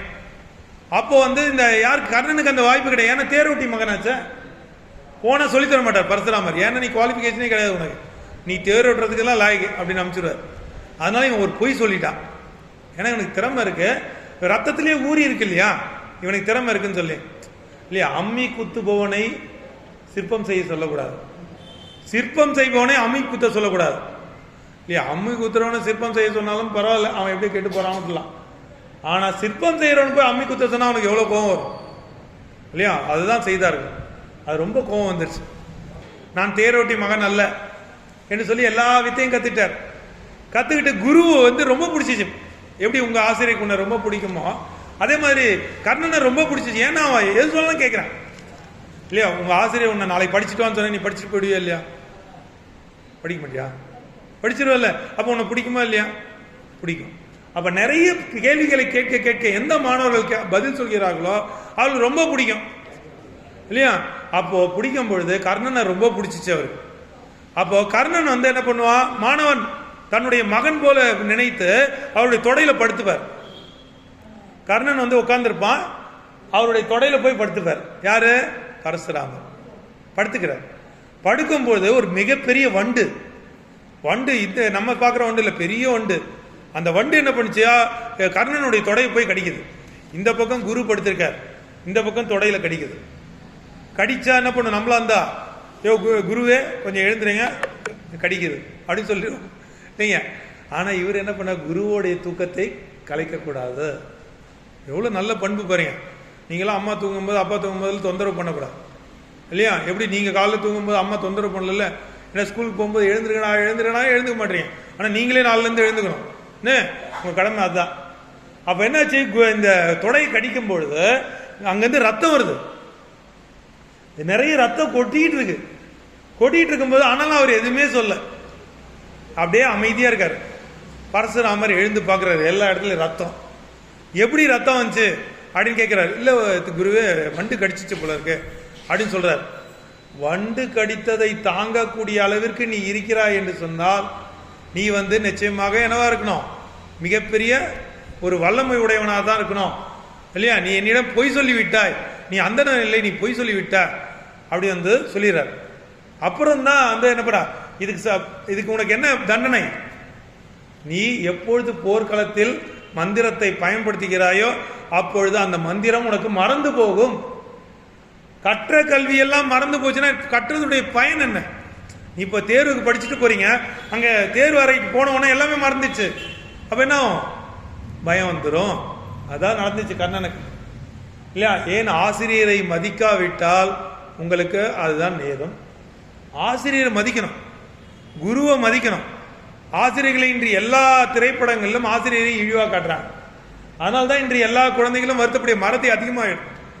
காரணம் என்ன? குருவை மதிக்க வேண்டும். குருவை மதிக்காவிட்டால் உனக்கு எந்த ஆசிரியரை பிடிக்குமோ அந்த ஆசிரியருடைய பாடம் உனக்கு நன்றாக கற்றுக்கொள்ளலாம். சரிதானே? நம்ம எந்த ஆசிரியரிடம் பாடம் கற்றுக்கொள்கிறோமோ அந்த ஆசிரியருடைய பாடம் நமக்கு ரொம்ப பிடிக்கும் இல்லையா? எனக்கு கணித ஆசிரியரை பிடிக்கவே பிடிக்காது, அப்ப எனக்கு கணக்கு வரவே வராது. எனக்கு ஆங்கில ஆசிரியர் பிடிக்கவே பிடிக்காது, எனக்கு ஆங்கிலம் வரவே வராது. எனக்கு தமிழ் ஆசிரியரை பிடிக்காது, தமிழ் வரவே வராது. ஆனால் எனக்கு தமிழ் ஆசிரியர் ரொம்ப பிடிக்கும் அப்படின்னா நமக்கு இலக்கியம் சரளமாக வரும். அதுதான் நாம் தெரிந்து கொள்ள வேண்டும். அப்போ அந்த பரசுராமர் வந்து நீ வந்து சத்திரியனாகத்தான் இருக்க வேண்டும், சத்திரியன் இருந்த நான் பாடம் சொல்லி கொடுக்கறதில்ல அப்படின்னு சொல்லி சத்திரியனாக இருக்கவன்னு சொல்லிட்டார். அதனால் சாபமும் கொடுத்துட்டார். இது ரெண்டாவது சாபம். நிறைய சாபங்களையே பெற்று பெற்று தான் கடைசியில் அந்த கர்ணன் தோக்குறான் இல்லையா? அதற்கு பிறகு பார்த்தீங்கன்னா அந்த ஒவ்வொரு நிகழ்ச்சியாக நடக்கும் போதும் ஒரு நாட்டுப்புற கதை ஒன்று சொல்லுவாங்க. என்னன்னு கேட்டால், ஒரு குழந்தை எண்ணெய் எடுத்துட்டு வரும், இவர் தேரை ஓட்டிட்டு வருவார். தேரை ஓட்டிட்டு வரும்போது குழந்தை குறுக்கில் வந்துடும். குறுக்கில் வந்த உடனே தேரை நிறுத்துவார். அந்த குழந்தை பதற்றத்தில் என்ன பண்ணும், கிட்ட வரும்போது குதிரை பக்கத்தில் வந்த குழந்தைங்க பயப்படும்ல, ஆனால் எண்ணெய் தூக்க கீழே போட்டுரும், எண்ணெய் எல்லாம் கீழே விழுந்துடும். உடனே கர்ணன் வந்து அந்த குழந்தைய மண்ணெல்லாம் தட்டி விட்டு, ஏமா குழந்தை அழாத, ஒன்றும் பயப்படாத, உனக்கு நான் எண்ணெய் வாங்கி தரேன் அப்படின்வார். உடனே அந்த குழந்தை என்ன சொல்லும், இல்லை இல்லை எனக்கு இதே எண்ணெய் தான் வேணும் அப்படின்னு சொல்லும். உடனே அவர் என்ன பண்ணுவார், அவர்தான் மிகப்பெரிய வீரனாச்சு, அப்படியே அந்த மண்ணை எடுப்பார், அப்படியே அதை புழிவார். புழிஞ்ச உடனே எண்ணெல்லாம் கொட்டிக்கும், அந்த குழந்தைய அமுச்சிடுவார். ஆனால் மண்ணை அப்படி இருக்கக்கூடாது, ஏன்னு கேட்டால் பூமி தெய்வம், என்ன அப்படி இருக்குனையே அப்படின்னு சொல்லி பின்னாடி சக்கரம் புதையுது. எப்படி நீ துன்பம் செய்யக்கூட, மண்ணாக இருந்தாலும் அதை வணங்கணும். நீங்க இங்க வயல்லாம் பார்த்துருப்பீங்க, அந்த விவசாயம் செய்யும்போது மண்ணை தொட்டு கும்பிட்டு தான் விவசாயத்துக்கு போவாங்க இல்லையா? நாம் மண்ணை வணங்குபவர்கள் நம் தமிழர்கள். நீங்க பிள்ளையார் சிலையை எப்படி செய்வீங்க, மண்ணில் தானே செய்றீங்க. அப்ப நாம் மண்ணை வணங்க வேண்டும் என்றுதான் பிள்ளையாருடைய வழிபாடு இல்லையா? மண்ணை வணங்காம நம்ம தாங்குத பூமி, இந்த பூமியை வணங்க வேணாமா? அதை கற்றுக் கொடுப்பது நம்முடைய முன்னோர்கள். அப்படி அந்த அதுக்கு இன்னொரு காரணம் இருக்கு. ஒரு அந்தணன் வந்து கன்றுக்குட்டி எடுத்து போவோம், கன்றுக்குட்டி அந்த தேர்ல அடிப்பட்டு இறந்துடும், கர்ணனுடைய தேர்ல. அப்ப அந்த அந்தணன் என்ன சொல்றாரு, நீ போர்க்களத்தில் உன்னுடைய தேருடைய சக்கரம் புதைந்து விடும் அப்படி ஒரு சாபம் கொடுத்துட்டாங்க. இது ஒரு சாபம். இப்போ எத்தனை சாபத்தை கடந்து வருகிறான் இந்த கர்ணன். எல்லாத்தையும் சேர்த்து கடைசியில் பழி வாங்க போறாங்க. அதுதான் அந்த கர்ணனுடைய கதை. ஆனா எல்லாத்துலயும் தான் ஒழுக்கமா தான் இருக்கான். ஆனா என்ன சொல்றாங்க, இவனை யாராலையும் வெல்ல முடியாது இல்லை. ஏன் என்று கேட்டது, இவனை யாராலும் வெல்ல முடியாத அளவிற்கு ஆற்றல் உடையவன் கர்ணன். அப்படிப்பட்ட கர்ணன் யார் பக்கம் இருக்கான்? கெட்டவன் பக்கம் இருக்கான். கெட்டவனை ஜெயிக்க விடலாமா? கெட்டவனை ஜெயிக்க கூடாது, நல்லவன் தான் ஜெயிக்கும். அப்ப கிருஷ்ணர் என்ன பண்றாரு? கிருஷ்ணர் எல்லாம் அறிந்தவர். அவர் என்ன சொல்றாரு? குந்தி தேவியிடம் போய் சொல்றார், நீ எப்போதும் அழுது கொண்டே இருக்கிறாய் என் மனதுக்குள்ள. அது யாருக்கும் தெரியாது, எனக்கு தெரியும். ஆனா அந்த அழுகை காரணம் யார்? உன்னுடைய மகன் யார் தெரியுமா? அதோ கர்ணன் தான். ஐயோ, உன்னுடைய எதிரி துரியோதனன் பக்கத்துல காம்பார், அந்த கர்ணன் தான் உன்னுடைய மகன் என்று சொல்கிறார். ஏன் சொல்றார்? ஏன் சொல்றாருன்னா, இந்த 5 பேர் எளிமையாக வீழ்த்தி விடுவான் கர்ணன். கர்ணன் இந்த 5 பேரையும் கொன்றுவான். ஏன்னா அர்ஜுனனை கொன்னா போதும், மற்றவங்களாம் சின்ன பசங்க தான்.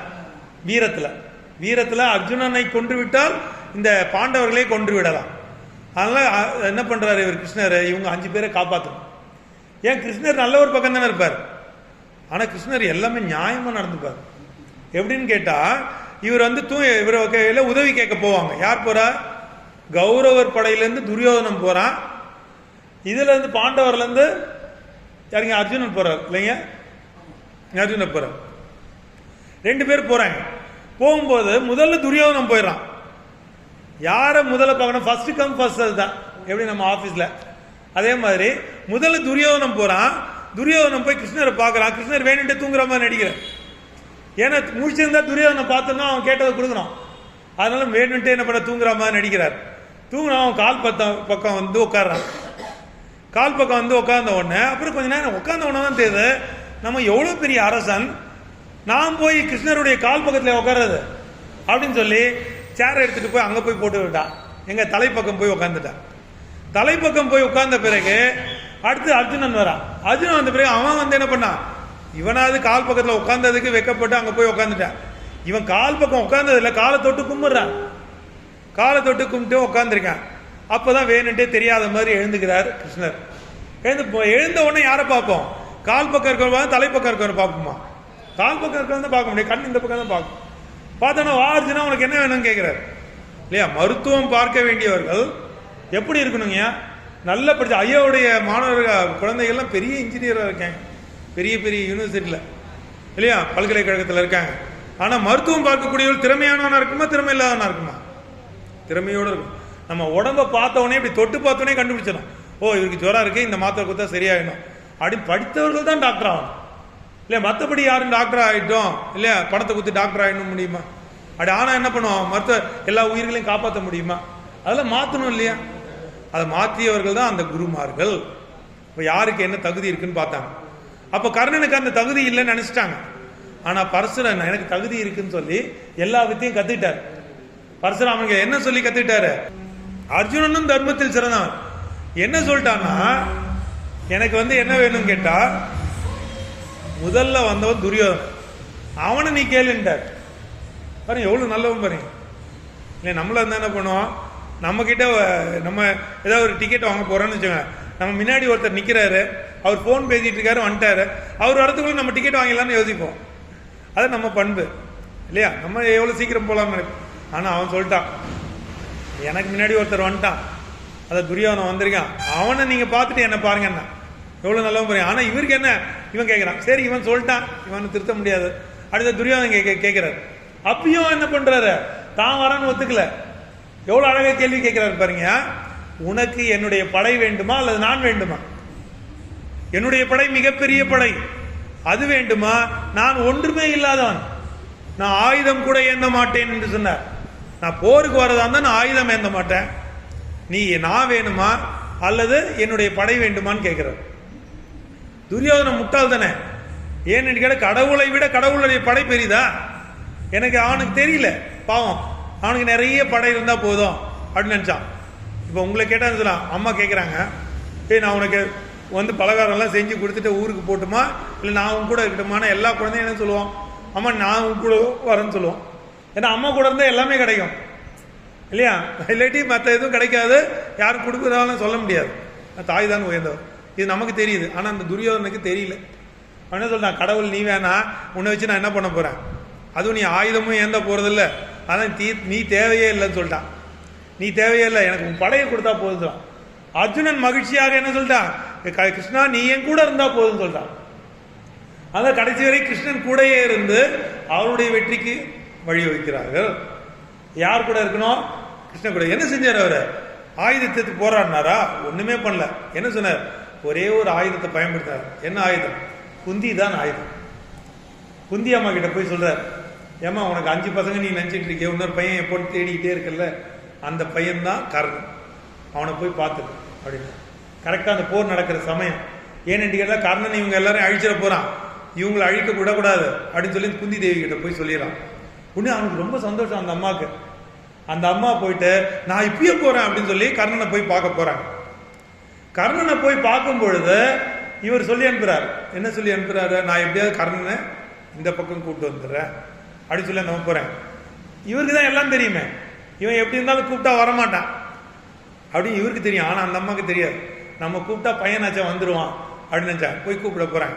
ஆனா இவர் சொல்லி அனுப்புறாரு, அவன் நீ கூப்பிட்டு வந்துரு, ரொம்ப சந்தோஷம், ஆனா கூப்பிட்டு வரலன்னா என்ன பண்ணுவ, கூப்பிட்டு வரலன்னா 2 வரம் கேள்வி. என்ன வரம், ஒன்று நீ அர்ஜுனன் மீது அர்ஜுனனை மட்டும்தான் கொல்ல வேண்டும், வேறு யாரையும் கொல்லக்கூடாது, மற்ற 4 பேரை கொல்லவே கூடாது, அது ஒரு வரம். 2வது வரம், நாகாஸ்திரத்தை ஒரு முறை தான் பயன்படுத்தும், 2வது முறை பயன்படுத்தக்கூடாது சொல்லிட்டாரு. ஏன்னா 2வது முறை பயன்படுத்த, ஒரு முறை கிருஷ்ணர் காப்பாற்றிடுவார் எப்படி இருந்தாலும் அவருக்கு தெரியும், 2வது முறை காப்பாற்ற முடியாது. ஏன்னா நாகாசுரம் மிக வலிமையானது, அதை கடவுள் கூட காப்பாற்ற முடியாது அப்படின்றதுனால சொல்லிடுறேன், நீ 2 வரம். ஒன்று, ஒரு முறைக்கு மேல நாகாஸ்திரத்தை போடக்கூடாது. யார் மேல, அர்ஜுனன் மேல. மற்ற 4 பேரை கொல்லக்கூடாது, இந்த 2 வாரத்தை. சரி நான் கேட்டு வரேன்னு போயிட்டாங்க. அந்த அம்மா போயிட்டு கர்ணனை போய் பார்க்கறாங்க. கர்ணனிடம் சொல்றாங்க, என்ன சொல்றாங்க, நான் தான் உன்னுடைய தாய், சின்ன வயசுல உன்னை விட்டேன்னு. கர்ணன் கதறி அழறார், இப்படிப்பட்ட தாயை அறியாமல் விட்டு விட்டேனே என்று சொல்லி அழறார். அழுது விட்டு சரி இப்பொழுது என்ன பார்க்க வந்த, உனக்கு எப்படி அந்த தைரியம் வந்துச்சு, எதனால என்னை ஆற்றில் விட்டு விட்டாய், எதனால என்னை தேரோட்டியின் மகன் என்று எல்லா இடத்துலையும் என்னை அவமானப்படுத்துது அப்படின்னு பயமா திட்டுறாரு. அம்மாவை திட்டுறாருன்னு அப்படியே அந்த வருத்தத்தை சொல்றாரு. அந்த அம்மா மேல அவ்வளோ பாசம், ஏன்னா ரொம்ப நாள் அம்மாவை பார்க்கல இல்லையா, அப்படி பார்த்தோன்னா அவர் பொழிகிறார் அன்பு பாசத்தை. பொழிந்த பிறகு கடைசியா கேட்கிறார், என்ன கேட்கிறார், இப்பயாவது வந்தியம்மா உனக்கு என்ன வேணும். கர்ணன் எப்போதுமே என்ன வேண்டும் வேண்டும் வேண்டும் என்று கேட்டு பழக்கப்பட்டான். அதனால காது, அருமையான காது இந்த காது. சில பேருக்கு கேட்காது, நல்லது சொன்னா கேட்காது, கெட்டது சொன்னா மட்டும்தான் கேட்கும். ஏதோ நம்மளாம் புண்ணியம் செய்தவர்கள் நல்ல பாரதத்தை படி கேட்கிறோம் இல்ல. இந்த காது எப்படிப்பட்ட அழகுடைய தெரியுமா, நீங்க காதை பார்த்துருக்கீங்களா, கண்ணாடியில எப்படி இருக்கும், அழகா இருக்கும். ஐயா சொல்லிட்டாங்க பாருங்க, ஓம் இருக்கும் பாருங்க. நாளைக்கு இன்னைக்கு போய் சாயங்காலம் போன காதை பார்க்கணும், கண்ணாடியில் பார்த்தீங்கன்னா ஓன் இருக்கும். ஓ அப்படின்னு இருக்கா, ஓ எழுத தெரியுமா, தெரியும் இல்லப்பா, ஓ இப்படி தானே இருக்கும். ஓ அதே மாதிரி காது இருக்கு. இந்த ஓங்காரம் கடவுள் எப்படி படைச்சிருக்காருங்க, ஓங்காரநாதம் காதில் விழணும் அப்படி ஓங்காரம். அதான் முருகப்பெருமான் ரகசியமா சொல்லுவாரு, சிவபெருமானுக்கு சுவாமிநாதன், அப்பனுக்கே பாடம் சொன்ன சுப்பன் இல்ல. ஓங்க ஐயா பிரணவ மந்திரம், அதான் ஓங்காரம், அதுக்கு பேர் பிரணவ மந்திரம் பேரு. ஐயா அழகா சொல்றாங்க, பிரணவ மந்திரத்தை ஓதினார் இல்லையா. அப்படி அந்த ஓதி விட்ட பிறகு என்ன சொல்றாங்க, இப்படி எல்லாம் நடந்து விட்டது அப்படின்னு சொல்ல அந்த கர்ணன் கேட்கிறான். எல்லாத்தையும் முதல்ல பார்த்தவொன்னே இப்ப பெரியவங்க எல்லாம் இருக்காங்க, அவங்க வீட்டுக்கு யாராவது போனாங்கன்னா முதல்ல என்ன கேட்பாங்க, என்ன சாப்பிட்றீங்க, தண்ணி குடிக்கிறீங்களா, சாப்பிட்டீங்களா அப்படின்னு கேட்பாங்க. அந்த காலத்துல கேட்பாங்க. அந்த காலத்துல கல்யாணத்துக்கு போனா வெளில பெரியவங்க நின்று வாங்க அப்படின்னு சொல்லுவாங்க. இன்னைக்கு நிறைய கல்யாணத்துல அது இல்லைங்க இல்லையா. பெரியவங்க இல்லை, அங்க ஒரு பொம்மையை வச்சிடறாங்க, பொம்மை அழகா வாங்க வாங்க வாங்கன்னு சொல்லுது. அதுக்கு போய் நல்லா இருக்கீங்களா கேட்க முடியுமா, முடியாது. பெரியவங்க கேட்பாங்க நீங்க நல்லா இருக்கீங்களா, அப்படி கேட்க முடியும். அந்த பண்பு மாறிவிட்டது இன்னைக்கு. அப்படி அந்த வணக்கம் சொல்லும் போது ஒரு அன்பு, அப்படி 2 கையை அப்படி அணைக்கிறோன்னா என்ன அர்த்தம், அவங்கள நீங்க அன்பால அணைக்கிறீங்கன்னு அர்த்தம். அதான் வணக்கம் சொல்லுது நம்முடைய தமிழுடைய பண்பு இல்லையா. அப்ப அந்த அம்மா கிட்ட போய் கேட்கிறான், என்ன வேண்டும் என்று கேட்கிறான். எனக்கு 2 வரங்கள் வேண்டும் அப்படின்னு கேட்கிறான். என்ன 2 வரம், கிருஷ்ணர் ஏற்கனவே சொல்லி அனுப்பிச்சார்ல, என்னப்பா? 5ல் அர்ஜுனனை மட்டும்தான் நீ கொல்ல வேண்டும். அவ அர்ஜுனன் மீது ஒரு முறை தான் நீ அம்பை செலுத்தணும் அப்படின்னு 2 வார்த்தை சொல்லிட்டார். அந்த 2 வார்த்தை அந்த அம்மா கேட்டாங்க. ஓகே தருகிறேன்னு சொல்லிட்டார்.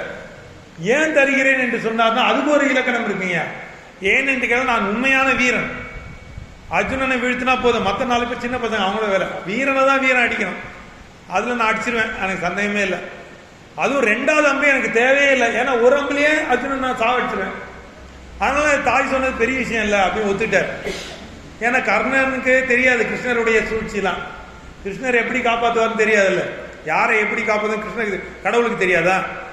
நீ கடவுளை வேண்டலாம் வேணாம், எனக்கு இது வேணும் அது வேணும் வேண்டவே வேணாம். அவருக்கு எல்லாம் தெரியும் உனக்கு எப்போ எதை கொடுக்கணும்னு சொல்லி. அதை மீறி நாம் கேட்கும்போது தான் நாம் துன்பத்தில் சிக்கிக் கொள்கிறோம். எனக்கு இதை கொடுன்னு கடவுளை போட்டு தொல்லை பண்ணாதீங்க. உங்க அம்மா என்ன பண்றாங்க, நீ அம்மா கூட திருவிழாக்கு போற, எனக்கு ஐஸ்கிரீம் வாங்கி கொடு ஐஸ்கிரீம் வாங்கி கொடு அப்படின்னு தொல்லை பண்ணா என்ன பண்ணுவாங்க அம்மா? டேய் வேணாண்டா வேணாண்டா சொல்லுவேன். இல்லை நீ வாங்கி கொடுத்தா ஆகணும் அப்படின்னு சொல்லி வாங்கிக்கப்போ அப்படின்னு வாங்கி கொடுத்துருவாங்க. அடுத்த நாள் சளி பிடிச்சிக்கும். யாருக்கு கஷ்டம்? உங்களுக்கு தான் கஷ்டம். அதுதான் கடவுள் செய்யறாரு. வேண்டாம் வேண்டாம்னு சொல்லுவாரு. உனக்கு எது தேவையோ அதை மட்டும் உனக்கு கொடுத்துக்கிட்டே இருப்ப. அதையும் மீறி எனக்கு நிறைய வேணும் நினைச்சா அதனால நீ துன்பப்பட போவதுதான் நிறைய. உனக்கு எப்பொழுது எதை கொடுக்க வேண்டும் கடவுளுக்கு தெரியும். நீ செய்ய வேண்டியது என்ன? கடவுளை வணங்க வேண்டியதுதான். அதை மட்டும் தான் நம்ம செய்யணும். இறைவனை போற்றி எது செய்யணுமோ அதை செய்ப்பா. எது நல்லதோ உனக்கு தெரியும். அந்த நம்பிக்கை இருக்கணும். பக்தி என்பது என்ன என்று கேட்டால் இறைவனை முழுமையாக நம்புவதுதான் பக்தி. மற்றபடி இது வேணும் அது வேணும் கேட்கக்கூடாது இல்லையா? நான் உன்னை நம்புறேன், நீ என்ன எல்லாம் காப்பது, எது நடந்தாலும் அது நான் செய்வதில்லை, எல்லாம் நீ தான் செய்து கொண்டிருக்கிற அப்படி நம்பிட்டா வேற வழியில் இல்லை. நீங்க அம்மா அப்பா கூட போகும்போது நீங்க கையை பிடிப்பீங்களா? அம்மா அப்பா உங்க கையை பிடிச்சி கூட்டு போவாங்க. அம்மா அப்பா தானே கையை பிடிச்சி கூட்டு போவாங்க குழந்தையா இருக்கும்போது. ஏன்னா உங்களால் பிடிக்க முடியாது, அம்மா அப்பா தான் கையை பிடிச்சி கூட்டு போவாங்க. அது மாதிரி தான் இறைவன் நம்மை கூட்டி கொண்டு போகிறார் அப்படின்றத அதை உணர்ந்த. அப்போ இவர் 2 வரத்தை கொடுத்துட்டார். யார் வரத்தை கொடுத்தது? கர்ணன் கொடுத்துட்டார். கர்ணன் யார் கொடுத்தாரு? அம்மா கொடுத்துட்டார். அப்போ அம்மாவிடம் இவர் ஒரு வரம் கேட்கிறார். என்ன தெரியுமா? சரி நான் நீ சொன்னதெல்லாம் செஞ்சிடறேன், ஆனா நீ என்ன செய்யணும்? எத்தனை மணிக்கு முடிக்கலாம்? சரி. அப்ப கேட்கிறார், நீ என்ன கேட்கணும் அப்படின்னு கேட்டா, சரி நீ எதை எனக்கு நான் கீழே 2 வாரம் கேட்கிறேன், அதை கொடுத்துட்டார். என்ன கேட்கிற கேளுப்பா அப்படின்னா, முதல் வரம் என்ன நீ கேட்கணும்னா, நான் இந்த 5 அண்ணன் என்பதை நீ சொல்லக்கூடாது. பாருங்க எவ்வளவு பெரிய வரம் கேட்கிறாரு. ஏன் கேட்கக்கூடாது சொல்லுங்க பார்ப்போம். மற்றவங்களா இருந்தா நீ போய் முதல்ல சொல்றீ, எல்லாரும் இந்த பக்கம் சேர்த்துக்கலாம் அப்படின்னு சொல்லுவான். ஆனா இவர் என்ன சொல்லிட்டாரு, அந்த 5 தம்பிகளுக்கு நான் தான் அண்ணன் சொல்லாதீங்க சொல்றாருங்க. கர்ணன் எவ்வளவு பெரிய வீரன் பாருங்க. வீரனை நேருக்கு நேர போர் செய்யணுமே தவிர பரிதாபத்தால் நான் வெற்றி பெறக்கூடாது. அதனால நீ என்ன பண்ணும், போய் சொல்லவே கூடாது. 2வது, நான் போரில் தோற்க போவது நிச்சயம், எப்படி நல்லவன் தான் ஜெயிக்குவான், அதான் அறம். அதனால நான் கெட்டவன் கூட இருக்கேன், நான் எப்படியும் சாகத்தான் போறேன் அப்படின்னு கர்ணன் முடிவு பண்ணிடுறான். முடிவு பண்ணிட்டு ஒண்ணு கேட்கிறான், நான் அப்படி இறந்து போனால் தாயாகி உன்னுடைய மடியில் தான் நான் சாக வேண்டும், உன்னுடைய மடியில் சாக வேண்டும்.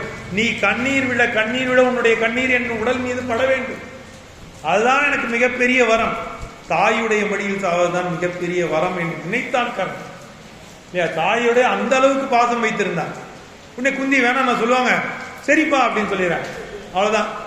போயிட்டு வந்தோடனே கிருஷ்ணர் கேட்கிறாரு, என்ன கர்ணன் நம்ம பக்கம் வந்துட்டானா அப்படின்னு கேட்கிறாரு. ஏன்னா இவருதான் தெரியுமே வரமாட்டாங்க. அப்படி கேட்டுட்டு சொல்றாரு, அவங்க வரல அப்படின்னா 2 வாரம் கேட்டியா, அது அவள்தான் முடிஞ்சிச்சு கதை. அவர் அங்கிருந்து கிளம்பிட்டாரு. ஏன்னா எல்லா வேலையும் முடிஞ்சது. அவருடைய வேலையே என்னன்னா ஒவ்வொரு இடத்துல போய் ஒவ்வொன்றும் உழைக்கிறதுதான். அதே மாதிரி அவருடைய அரசவையில மிக சிறந்த வீரன் ஒருத்தர் இருக்காரு. யார்?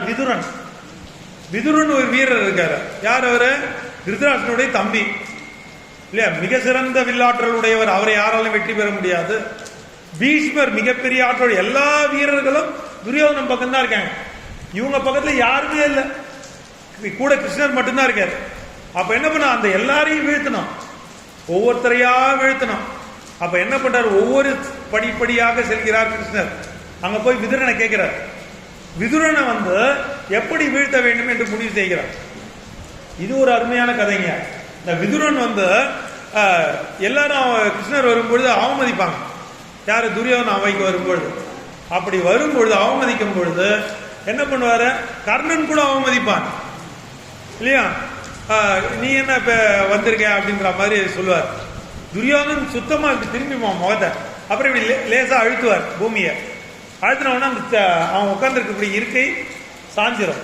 உடனே அவன் காலில் வந்து விழுவான். உடனே கிருஷ்ணர் சொல்லுவார், என்ன உனக்கு இவ்வளவு அவசரம்? நான் தான் வரனே, அதுக்குள்ளே என் காலில் விழுந்த அப்படின்னு கேட்பார். உடனே கர்ணன் இப்படி நிமிந்து பார்ப்பான். அப்படி பார்த்த உடனே கிருஷ்ணர் பார்த்து சொல்லுவார், ஏதும் அறியாதவன் அப்படின்னு சொல்லுவார். ஏதும் அறியாதவனா நிறைய பொருள் இருக்கு. மரியாதை தெரியாதவன் என்று ஒரு பொருள் இருக்கிறது, தாய் என்பவள் யார் என்றே தெரியாதவன் என்று ஒரு பொருள் இருக்கிறது. இப்படி ரெண்டு பொருளை சொல்லவுடனே கர்ணன் போய் உட்காந்துருவான். இப்படி ஒரு நிகழ்ச்சி நடக்கும். அப்ப விதுரன் இருக்கார் இல்லையா, அவருடைய வீட்டில் போய் தான் கர்ணன் யார் சாப்பிடுவா? கிருஷ்ணர் போய் சாப்பிடுறாரு. ஏன்னா யார் வீட்டில் போய் தங்கலான்னு கேட்பாரு. அப்ப விதுரன் வீட்டில் போய் தங்கலாம். ஏன்னா எல்லாரும் ஏன் வீடு ஏன் வீடுன்னு சொல்லுவாங்க. ஆனா விதுரன் மட்டும்தான் சொல்லுவார், உன்னுடைய வீடு இங்கே இருக்கிறது அப்படின்னு சொல்லுவார். ஏன் வீடுன்னு சொல்ல மாட்டார். இல்லை நீங்க கூட உங்க வீட்டுக்கு யாராவது வந்தானே இது உங்க வீடு மாதிரி நினைச்சுக்கோங்க அப்படின்னு சொல்லுவீங்களா இல்லையா? அதுதான் சொல்றாரு, இது உன் வீடு அப்படின்னு சொல்லுவாங்க விதுரன். ஆனா விதுரன் இந்த வீட்டுக்கு வருவது காரணம் யார் தெரியுமா? கர்ணன் தான். கர்ணன் தான் ஏன் காரணம். விதுரன் வீட்டுக்கு கிருஷ்ணர் போவார். போகும்போது ஏன் போறாரு தெரியுமா? அங்க எல்லாருடைய வீடும் கேட்பார். இங்க வானவர் வீடு எது, வந்தனர் வீடு எது, உயர்ந்தவர்கள் வாழக்கூடிய வீடு எது, தேவர்கள் வாழக்கூடிய வீடு எது அப்படின்னு கேட்பார். ஒவ்வொரு வீடா காட்டுவாங்க. ஆனா அப்போது கர்ணன் அங்க நிற்பான். கர்ணன் சொல்லும் போது அதோ அங்கே விதுரர் வீடு இருக்கிறது அப்படின்னு சொல்லுவான். எந்த விரல் சொல்லுவான்? எந்த விரல்? ஆள் காட்டி விரல் சொல்லுவான். நீங்க அப்படிதானே கை காட்டுவீங்க. காட்டுங்க, எந்த விரல காட்டுவீங்க? அதோ ஆள் காட்டி. அந்த விரல் பேர் என்ன? ஆள் காட்டி விரல். இந்த விரல் நடு விரல். இது மோதிர விரல் அப்படின்னு சொல்லியிருக்கீங்களா? 5 விரலுக்கு. இது பெரு விரல், இது சுண்டி விரல். இந்த ஆள்காட்டி விரல் காட்டுறாரு. இது எப்ப தெரியுங்களா? தெரியுது, இந்த கடைசியில கர்ணன் இறந்த பிறகு மேல சொர்க்கத்துக்கு போறான், சிவலோகத்துக்கு போறான்.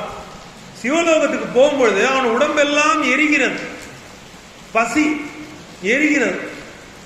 அப்பதான் நினைக்கிறான், நான் எவ்வளவு பெரிய புண்ணியம் செஞ்சிருக்கோம், ஆனா நம்ம தர்மத்தெல்லாம் செஞ்சிருக்கோமே, ஆனா என் உடம்பெல்லாம் எரியுது. காரணம் என்னங்க? அப்ப அங்க நந்தி தேவர்னு ஒருத்தர் இருக்காரு.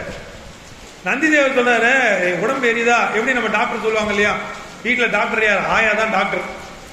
வயிற்று வலின்னு சொன்னீங்கன்னா நீங்க மாங்காய் நிறைய சாப்பிடுவீங்க, வயிற்று வலின்னு சொல்லி துடிப்பீங்க. அப்ப ஆயா என்ன சொல்லுவாங்க? போய் வந்து நாம கட்டி தடவை, இல்ல விளக்கெண்ணெய் தடவை, இல்ல வெந்தயம் சாப்பிடு, இல்ல ஜீரகம் சாப்பிடு, இல்ல சோம்பு சாப்பிடு, ஏதோ ஒன்று சொல்லுவாங்க. சாப்பிட்டு முடிச்சோன்னா சரியாயிடும். ஆனா இன்னைக்கு இருக்கக்கூடிய குழந்தைங்களுக்கு தெரியவே தெரியாது. நேரம் டாக்டர் வீட்டுக்கு கூப்பிட்டு போடுவாங்க. அங்க ஒரு கார்த்திகேயன் ஒரு டாக்டர் இருக்காரு. நம்ம போய் செக் பண்ணாலே 400 ரூபாய்ங்க. ஆனா நல்லா பார்ப்பாருங்க. அந்த ராஜீவ்காந்தி ஹாஸ்பிட்டல், அந்த மகப்பேறு மருத்துவமனை இருக்கு இல்லைங்க, ராஜீவ்காந்தி அது பக்கத்தில் ஒரு டாக்டர் அருமை. அவன் பார்த்தீங்கன்னா வயிற்று வலியில் வரவன் தான். அவன் போனாலே ஒரு 2000 ரூபாய் எடுத்துட்டு போனான். ஏன்னா ஸ்கேன் பண்றவாரு, எல்லாம் பண்றாரு, அவன் பார்த்து உடனே சரி பண்றாரு. நல்ல அருமையான டாக்டர். ஆனா எடுத்தோன்னா அந்த இரவு நேரத்தில் என்ன பண்ணுவாங்க? குழந்தைய தூக்கிட்டு எங்க ஓடுவாங்க. ஆனா அந்த வீட்டில் ஒவ்வொரு வீட்லையும் டாக்டர் இருந்தாங்க. அந்த காலத்துல வயசானவங்க வந்தாங்க. எந்த வீட்டில் வயதானவர்கள் இருக்கிறாலும் அந்த வீடு சொர்க்கம். எந்த ஆபத்துனாலும் சொல்லுவாங்க இப்படி நடந்துக்கணும் அப்படின்னு. அப்ப இன்னைக்கு நிறைய பேர் வீட்டில் பெரியவங்க இல்லை. அதனால்தான் அந்த வீட்டில் நைட்டோட நைட்டா தூக்கிட்டு ஓடுறாங்க குழந்தைய. ஏன் கஷ்டம்? பெரியவங்களை நல்லா பாதுகாத்துட்டா போதும், அந்த குடும்பம் நல்லா இருக்கும் இல்லையா? இப்ப இது எதுக்கு சொல்ல வந்தோம் அப்படின்னு கேட்டா, எது சொல்லணும்? ஏதோ ஒரு செய்தி சொல்லிட்டு வந்தேன். விதுரர் அருமையா அந்த விதுரர் வீட்டுக்கு போற. அந்த விதுரர் வீட்டுக்கு போகும்போது அந்த சொர்க்கத்துக்கு போறாரு இல்லைங்க, சொர்க்கத்துக்கு போக உடம்பெல்லாம் எரியுது. கர்ணன் உடம்பு கேட்கிறாரு, நான் என்ன செய்யட்டும், உடம்பெல்லாம் எரியுதுன்னு சொன்ன, நீ ஆட்காட்டி விரலை எடுத்து வாயில வச்சுக்கோன்னு சொல்றாரு. ஆட்காட்டி விரலை எடுத்து வாயில வச்சுக்கோ அப்படின்னு வாயில இப்படி வைக்கிறான். உடனே உடம்பெல்லாம் இந்த சூடு வெப்பம் எல்லாம் கழிஞ்சு போய் குளிர்ச்சி ஆயிடுச்சு, எப்போ இயல்பா இருக்க மாதிரி ஆயிடுச்சு. அப்ப கேட்கிறான், என்னத்துக்காக எனக்கு உடம்பு சூடாச்சு, எதுக்காக எனக்கு உடம்பு சரியாச்சு அப்படின்னு கேட்கிறான். அப்பதான் சொல்ல, நீ கர்ணனே, நீ எல்லா தானமும் செய்திருக்கிற, ஆனா ஒரே ஒரு தானம் செய்யல. என்ன தானம்? அன்னதானம். பசியை மட்டும் நீ தீக்கலையப்பா, நீ கேட்டதெல்லாம் கொடுத்த, நீ நல்லவன் தான். யாருக்கும் தானம் வேறு தர்மம் வேறு. நான் விரும்பியதை கொடுத்தால் அது தர்மம், பிறர் கேட்டதை கொடுத்தால் அது தானம்.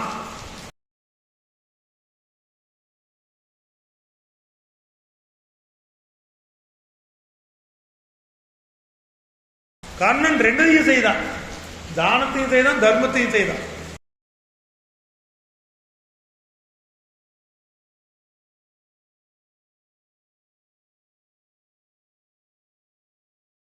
குந்தி தேவின்னு ஒரு அம்மா இருக்காங்க.